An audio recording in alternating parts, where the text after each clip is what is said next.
Here I have ULEFONE Armor 6E, and today I'm going to show you how to enter recovery mode on this device. So first of all, you have to turn it off by holding power key.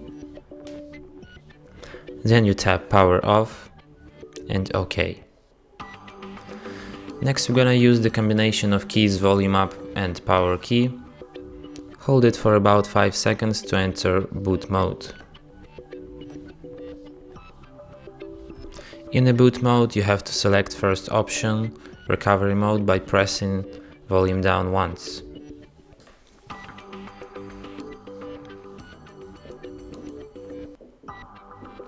And in recovery mode here you have some useful information on top about your phone and some interesting features like reboot to bootloader, apply update from ADB, apply update from SD card, wipe data factory reset, wipe cache partition, mount system, view recovery logs, run graphics test, run local test, and power off.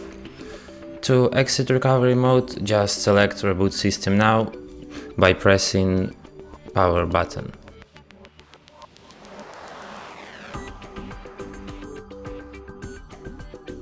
So thanks for watching. If you find this tutorial useful, don't forget to hit that like button and subscribe to our channel.